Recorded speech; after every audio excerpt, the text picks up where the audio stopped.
हरे कृष्णा। सफला एकादशी व्रत মহা উৎসব কি জয়। হরে কৃষ্ণ। আপনাদের সকলকেই আমরা আমাদের কৃষ্ণ ভাবনিতর পক্ষ থেকে স্বাগত জানাচ্ছি এবং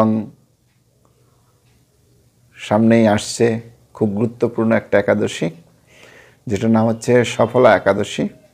এই একাদশী আমরা পালন করব। অবশ্যই আপনারা সকলেই এই একাদশী পালন করবেন। এটা হচ্ছে 11ই নারায়ণ 10ই পৌষ 26শে ডিসেম্বর বৃহস্পতিবার কৃষ্ণ একাদশী, সফলা একাদশীর উপবাস। তো অবশ্যই সকলেই এই একাদশী ব্রত পালন করবেন, কারণ এটা খুব গুরুত্বপূর্ণ একাদশী। একাদশী পালন করলে আমাদের সমস্ত পাপ নষ্ট হয়ে যায়। তাই অবশ্যই আমাদের সকলের এই একাদশী ব্রত পালন করা উচিত। দেখুন, একাদশী আমরা পালন করা শুরু করি কবে থেকে জানেন?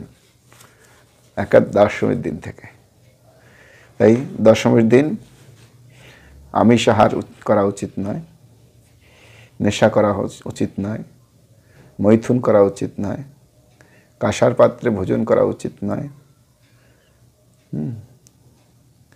এগুলো পালন করতে হয়। আর একাদশীর দিন পঞ্চরবি শস্য বর্জন করতে হয়। ধান থেকে যা তৈরি, গম থেকে যা তৈরি, জব, ভুট্টা, তেলবীজ, এগুলো বর্জন করতে হয়। এবং সিম জাতীয় খাবার, সিম, বরবটি, এগুলো বিনস, এগুলো একাদশীর দিন খেতে নেই। তা আপনি কী খেতে পারবেন? অবশ্যই ফলমূল খেতে পারবেন একাদশীর দিনে। ফল খাওয়ার কোনো নিষেধ নেই। দুধ খেতে পারেন যদি সর্ষের তেল দিয়ে না দেওয়ানো হয়। এবং আপনি সবজি রান্না করে খেতে পারেন সানফ্লাওয়ার তেল দিয়ে, সয়াবিন বা পাম তেল বা রাইস ব্র্যান্ড তেল দিয়ে নয়। অবশ্যই সানফ্লাওয়ার তেল, বাদাম তেল বা শুদ্ধ ঘি যদি হয়, তাহলে তা দিয়ে রান্না করে আপনি সবজি যেমন পেঁপে, কাঁচকলা, কুমড়ো, আলু, এগুলো দিয়ে আপনি সবজি রান্না করে খেতে পারেন। বা সাবুর পোলাও বানিয়ে খেতে পারেন, বা আপনি বিভিন্ন রকমের ভাজা খেতে পারেন। এভাবে আমরা একাদশী ব্রত পালন করতে পারি। এবং আমি এই ক্লাসের শেষে আপনাদের সকলকেই একাদশীর পালনের সময় জানিয়ে দেব, এবং স্ক্রিনেও থাকবে, আপনারা দেখে নেবেন। 26 তারিখ যেহেতু একাদশী, 27 তারিখে পালনের সময়। এবং একাদশীর যে সংকল্প এবং পালনের যে মন্ত্র, সেটা আমরা স্ক্রিনে দিয়ে দেব। অবশ্যই আপনারা দেখে নেবেন এবং অবশ্যই এই একাদশী ব্রত পালন করবেন। হরে কৃষ্ণ। একাদশীর ব্রত মহা উৎসব কি জয়। তো অবশ্যই এখন আমরা আপনাদের এই সফলা একাদশীর যে ব্রত মাহাত্ম্য, সেটা পাঠ করে শ্রবণ করাবো। আপনারা শ্রবণ করুন এবং অবশ্যই একাদশী ব্রত পালন করবেন। সফলা একাদশী পৌষ মাসের কৃষ্ণপক্ষের একাদশীর নাম সফলা। ব্রহ্মাণ্ড পুরাণে যুধিষ্ঠির শ্রীকৃষ্ণ সংবাদে এই তিথির মাহাত্ম্য বর্ণিত হয়েছে। যুধিষ্ঠির বললেন, হে কৃষ্ণ, পৌষ মাসের কৃষ্ণপক্ষিয়া একাদশীর নাম, বিধি এবং পূজ্য দেবতা বিষয়ে আমার কৌতূহল নিবারণ করুন। শ্রীকৃষ্ণ বললেন, হে মহারাজ, আপনার প্রতি স্নেহবশত সেই ব্রতকথা বিষয়ে বলছি। এই ব্রত আমাকে যেরকম সন্তুষ্ট করে, বহু দান দক্ষিণাযুক্ত যজ্ঞাদি দ্বারা আমি সেরকম সন্তুষ্ট হই না। তাই যত্ন সহকারে এই ব্রত পালন করা কর্তব্য। পৌষ মাসের কৃষ্ণপক্ষিয়া একাদশীর নাম সফলা। নাগদের মধ্যে যেমন শেষ নাগ, পক্ষীদের মধ্যে গরুর, মানুষের মধ্যে ব্রাহ্মণ, দেবতার মধ্যে নারায়ণ সর্বশ্রেষ্ঠ, তেমনি সকল ব্রতের মধ্যে একাদশী ব্রতই সর্বশ্রেষ্ঠ। হে মহারাজ, যারা এই ব্রত পালন করেন তারা আমার অত্যন্ত প্রিয়। তাদের এ জগতে ধন লাভ এবং পরজগতে মুক্তি লাভ হয়। হাজার হাজার বছর তপস্যায় যে ফল লাভ হয় না, একমাত্র সফলা একাদশী রাত্রি জাগরণের ফলে তা অনায়াসে প্রাপ্ত হওয়া যায়। সবাই বুঝতে পারছেন? হাজার হাজার বছর তপস্যা করলে যে ফল লাভ হয় না, এই সফলা একাদশী ব্রত করলে সেই ফল, রাত্রি জাগরণ করলে, ব্রত নয়, শুধুমাত্র রাত্রি জাগরণ করলে সেই ফল পাওয়া যায়। দেখছেন কত গুরুত্বপূর্ণ। মহিষ্মত নামে এক রাজা প্রসিদ্ধ চম্পাবতী নগরে বাস করতেন। রাজার 4 জন পুত্র ছিল, কিন্তু তার জ্যেষ্ঠ পুত্র লুম্ভক সর্বদা পরস্ত্রীগমন, মদ্যপান প্রভৃতি অসৎ কার্যে রত ছিল। সে সর্বক্ষণ ব্রাহ্মণ, বৈষ্ণব ও দেবতাদের নিন্দা করত।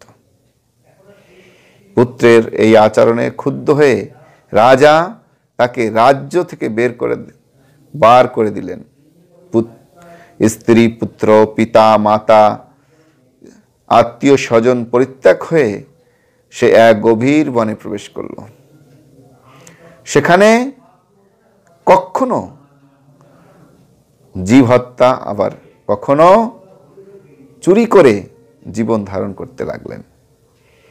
কিছুদিন পরে একদিন সে নগরে প্রহরীদের কাছে ধরা পড়লেন, কিন্তু রাজপুত্র বলে সে অপরাধ থেকে মুক্তি পেল। পুনরায় সে বনে ফিরে গিয়ে জীব হত্যা এবং ফলমূল আহার করে দিন যাপন করতে লাগলেন।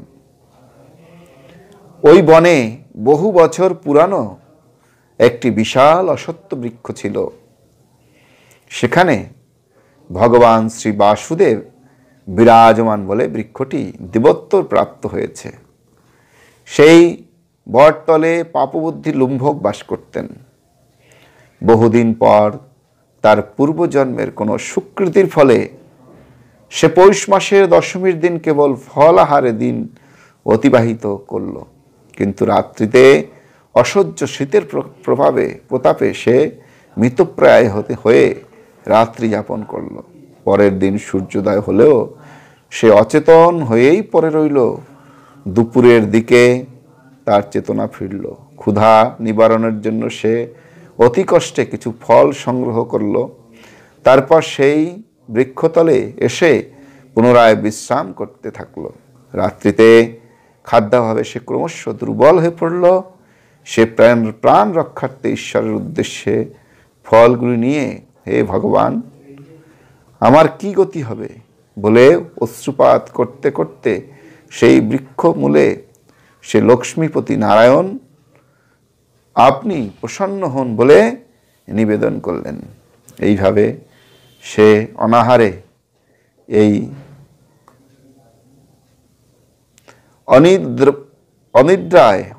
অনিদ্রায় সেই রাত্রি যাপন করল। ভগবান নারায়ণ সেই পাপী লুম্ভকের রাত্রি জাগরণকে একাদশীর জাগরণ এবং ফল অর্পণকে পূজা বলে গ্রহণ করলেন। এইভাবে অজ্ঞাতসারে লুম্ভক সফলা একাদশীর ব্রত পালন হয়ে গেল। প্রাতে কালে আকাশে দৈববাণী হলো, হে পুত্র, তুমি সফলা ব্রতের পূর্ণ প্রভাবে রাজ্য প্রাপ্ত হবে। সেই দৈববাণী শুনবা মাত্র লুম্ভক দিব্য রূপ লাভ করল। তার পাপ বুদ্ধি দূর হলো। সে পুনরায় নিষ্কপট রাজ্য লাভ করল।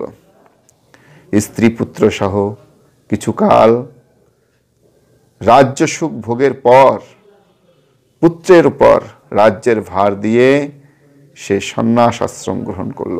অবশেষে মৃত্যুকালে সে অশোক অভয় ভগবানের কাছে ফিরে গেল। হে মহারাজ, এভাবে সফলা একাদশী যিনি পালন করেন তিনি জাগতিক সুখ ও পরে মুক্তি লাভ করেন। এই ব্রতে যারা শ্রদ্ধাশীল তারাই ধন্য, তাদের জন্ম সার্থক, এতে কোনো সন্দেহ নেই।